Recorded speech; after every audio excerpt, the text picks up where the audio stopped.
Sí, chicos, hoy vamos a hablar acerca de lo que es la cristalización y las reacciones enzimáticas y no enzimáticas, o bien conocidas como par de elementos enzimáticos y no enzimáticos.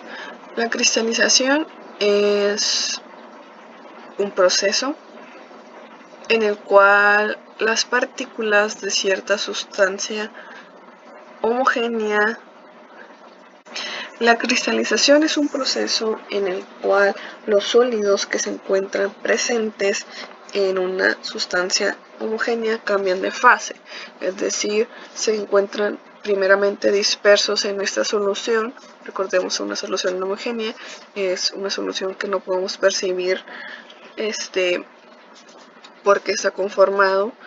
Entonces, esta sustancia al cristalizarse cambia la estructura de los sólidos que están presentes en esa solución, que me refiero a que cambian de estado, a que de estar en una fase líquida cambia a un estado sólido, y estos se convierten, pasan de ese estado líquido a formar cristales. Para que se forme o para que ocurra esta cristalización, se debe de partir de una solución que esté concentrada y el porcentaje de sólidos que se encuentren ahí estén a un máximo nivel, es decir, que la solución esté hipersaturada para que pueda ocurrir, como es en el caso de cuando se procesa la remolacha. Bueno, cuando se procesa la caña de azúcar, en el último proceso tenemos una solución hiperconcentrada de sacarosa. Entonces, nosotros tenemos una solución que sigue siendo homogénea, pero dentro de la composición de ella se encuentran sólidos, sólidos que al final se van a transformar a el azúcar que nosotros conocemos regularmente, los cubitos, los pequeños cubitos o los pequeños cristales que nosotros consumimos como azúcar de mesa. Entonces, para lograrlo, tenemos que hacer un cambio en las temperaturas que permitan que esos sólidos precipiten y cambien su estructura.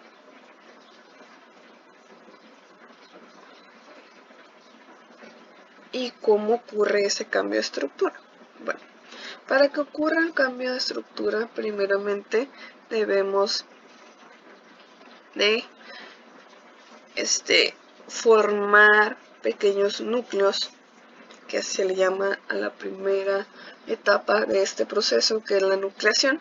Entonces, la nucleación se define como el nacimiento de pequeños cuerpos sólidos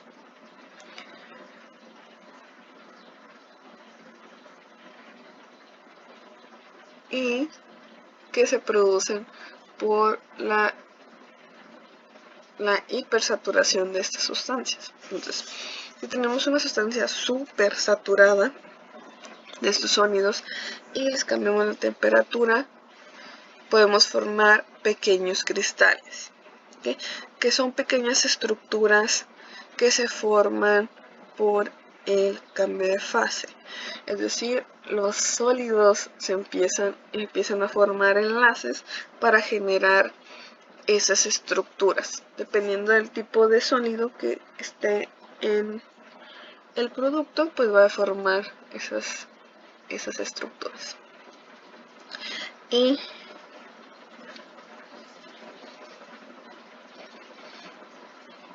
por ejemplo, en este caso, la estructura va a ser una estructura inicial, es decir, apenas se va a ir formando.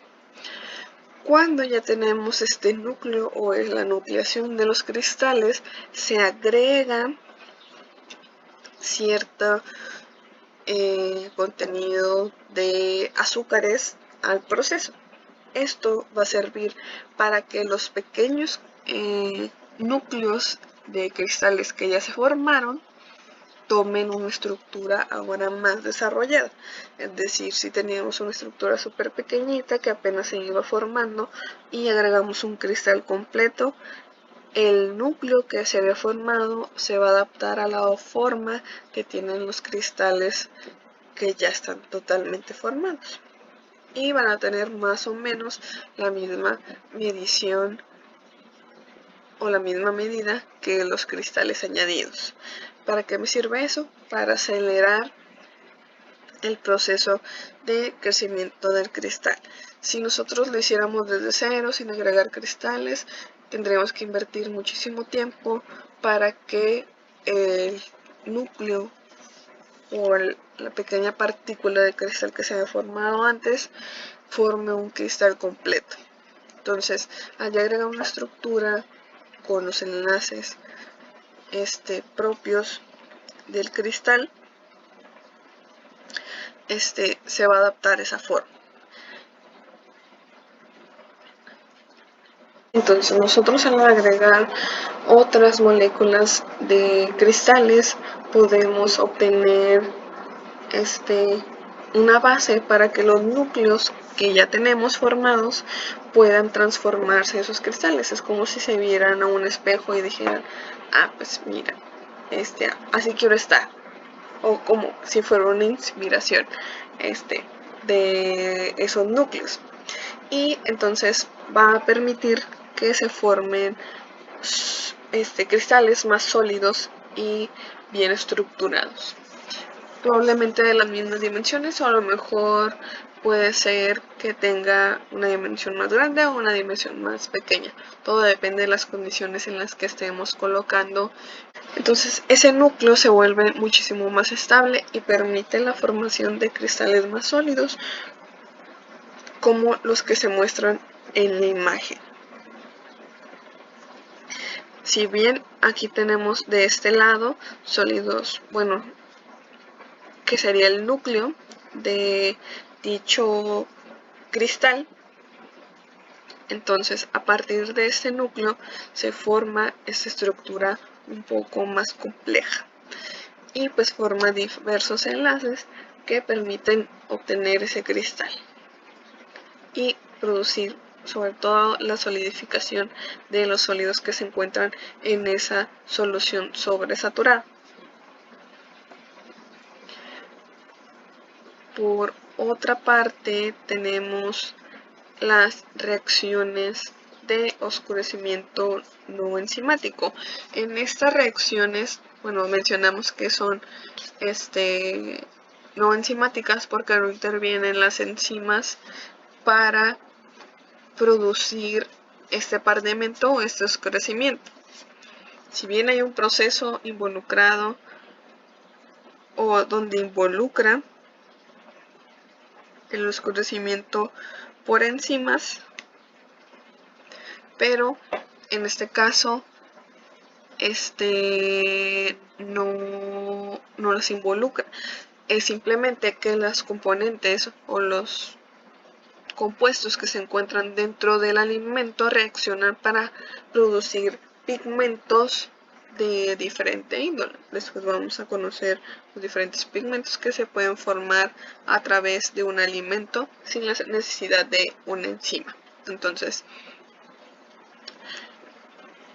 los principales compuestos que reaccionan o pueden reaccionar para producir estos pigmentos son el carbonilo, el grupo carbonilo y el grupo amino,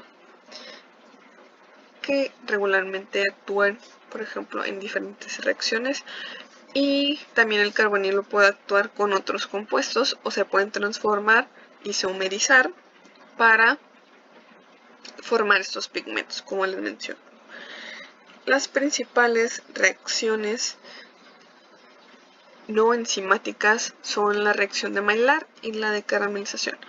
Posteriormente vamos a estar hablando a profundidad de estas dos, pero son una de las más importantes en la industria alimentaria y tienen sus grandes diferencias. Pero las dos producen pigmentos marrones o pigmentos rojizos a partir de grupos carbonilo, y en uno de los casos también se utilizan las proteínas para producir esos pigmentos, y son series de reacciones bastante complejas. Ahora tenemos el oscurecimiento enzimático. En este ya actúan enzimas específicas para producir el oscurecimiento. Por ejemplo, ocurre cuando una sustancia es susceptible a la oxidación en presencia de oxígeno y, por supuesto, enzimas degradativas o enzimas que permiten la degradación de compuestos que se encuentren en el alimento.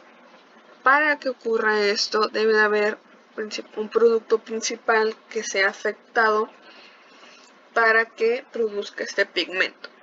En casos muy específicos está el fenol, que es un compuesto aromático que parte del benceno y tiene un grupo funcional hidroxilo, que en presencia de cierta enzima que también se encuentra dentro de ese producto y en presencia de oxígeno, que es el oxígeno que se encuentra en el ambiente, producen quinonas.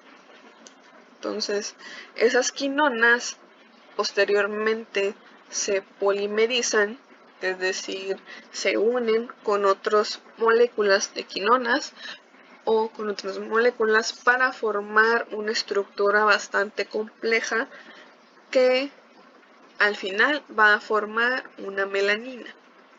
Esa melanina es un pigmento color marrón que es el producto final del oscurecimiento enzimático, y es el característico que encontramos en el aguacate y en frutas como la manzana, que son susceptibles a ese tipo de reacciones y susceptibles al oxígeno, y que cuentan con estos compuestos dentro de su estructura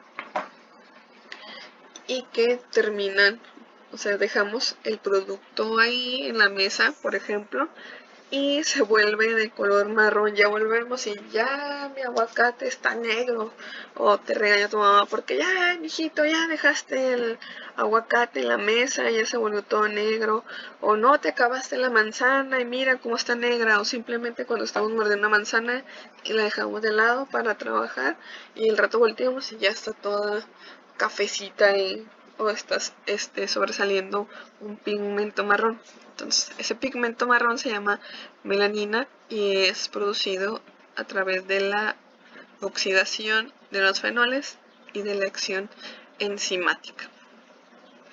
Que miren, una de las enzimas de mayor importancia en la industria alimentaria es la polifenol oxidasa,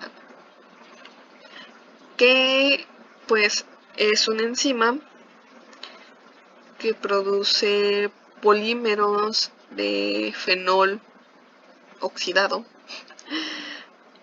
para producir este pigmento llamado melanina. Entonces, el fenol se oxida y produce esta gran molécula llamada melanina, que produce la coloración marrón de muchas frutas y muchos vegetales. Como les decía, siempre pasa.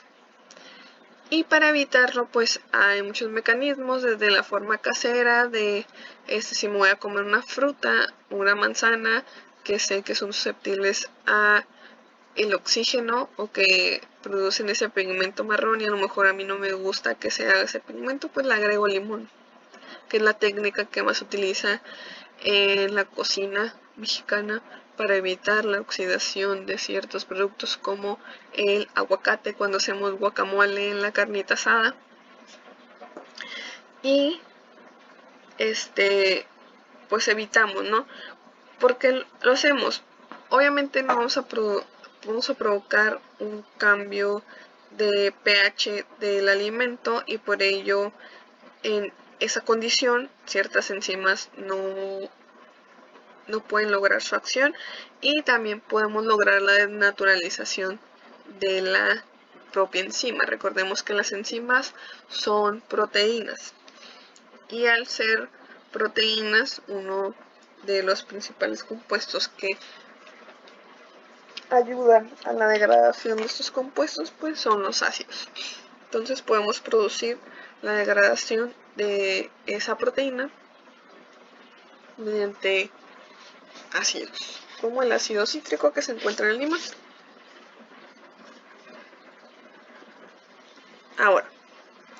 Ahora sí, ¿cómo podemos evitar la oxidación de nuestros alimentos? Pues primeramente va a decir, ay maestra, pues sí, ni modo. Pues así que chiste, va, pues así que chiste.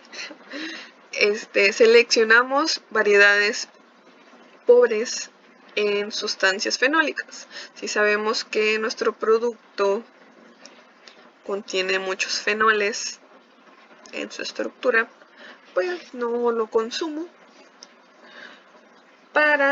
o sobre todo en la industria, ¿no?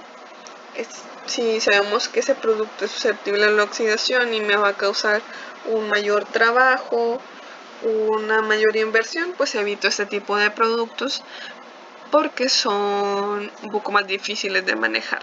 No imposibles, pero sí un poquito más difíciles y hay que invertir un poquito más. Entonces, no hay que consumir o no hay que seleccionar ese tipo de productos para producir o alimentos o materias primas para producir mi producto final. También evitar el aplastamiento o el daño de los tejidos de mis productos, porque por ejemplo yo digo que sí lo han visto cuando van a la tienda y la gente hace guacamole con toda la cáscara del aguacate y pues eso produce que la cáscara, que es una protección para ese alimento, se rompa y por ende entre el oxígeno para que el mar actúe sobre el tejido de mi aguacate y produzca la oxidación. Entonces, si yo quiero evitar que mi producto se oxide, pues evito aplastarlos para sobre todo a las personas que les gusta madurar las frutas a aplastones como los aguacates. Entonces hay que evitar este tipo de procedimientos para también evitar que mi producto se oxide y también evitar la congelación y la deshidratación, porque cuando nosotros colocamos en alguno de esos dos procesos nuestro producto, pues puede ser susceptible a daños. Por ejemplo, en la deshidratación pues liberamos agua y en el congelamiento pues podemos producir un ablandamiento de tejidos. Si por ejemplo lo colocamos en temperatura de congelación y después lo dejamos mucho tiempo en ese proceso y después lo quitamos de esa temperatura, podemos provocar el ablandamiento del tejido y por ende podemos volver más susceptible el producto. Otra de las cosas que podemos hacer es aplicar procedimientos de calor como la pasteurización, esterilización y el escaldado. Ese tipo de procedimientos pueden servir para desnaturalizar o desactivar las enzimas que se encuentran en el producto. Por tanto, si nosotros las desactivamos, esas enzimas ya no van a tener acción en presencia de oxígeno y pues no se va a producir la oxidación. También otra forma de evitarlo es disminuyendo el pH, ya que algunas enzimas como la polifenoloxidasa tienen un pH óptimo de entre 5 y 7. Entonces, por ejemplo, si nosotros le agregamos a nuestro guacamole limón, disminuimos el pH. Recordemos que el limón tiene ácido cítrico y nosotros disminuimos ese pH, entonces la enzima ya no puede realizar su acción. Y por tanto, también podemos producir la naturalización de de la enzima que se encuentra en el producto. Y pues evitamos que ocurra la acción. También otra forma es limitar la exposición al oxígeno, que es uno de los principales factores de la oxidación o que permiten la oxidación enzimática, que podemos lograrlo a través de la inmersión de nuestro producto en soluciones salinas o en soluciones con carbohidratos como la sacarosa y la glucosa.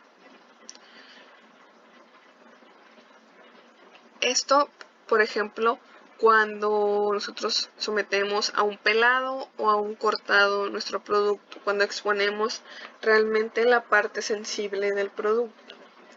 Entonces, para evitar ese cambio de pigmentación, podemos hacer este procedimiento o también remover el oxígeno del tejido o físicamente del espacio donde se encuentre. Por ejemplo, si vamos a envasar ese producto así al natural pero pelado, podemos eliminar el oxígeno presente a través del vacío o podemos agregar otro gas como el nitrógeno. Otra forma de evitar el oscurecimiento es hacer un proceso reversible de apareamiento, que en este caso es la adición de sustancias reductoras en las cuales las quinonas se conviertan a fenoles. Es decir, si recuerdan el proceso, tenemos gran cantidad de fenoles que con el oxígeno y las enzimas se convierten a quinonas. Entonces, estas sustancias reductoras van a producir que, por ejemplo, si nosotros en nuestro proceso ya tenemos quinonas, esas quinonas regresan a fenoles para que no ocurra la polimerización o la unión de varias moléculas para formar las melaninas. Y, por ejemplo, evitar realmente el oscurecimiento del producto, que estas son sustancias que se agregan como aditivos a los productos para evitar la oxidación o el oscurecimiento provocado por las enzimas y el oxígeno presente en el producto.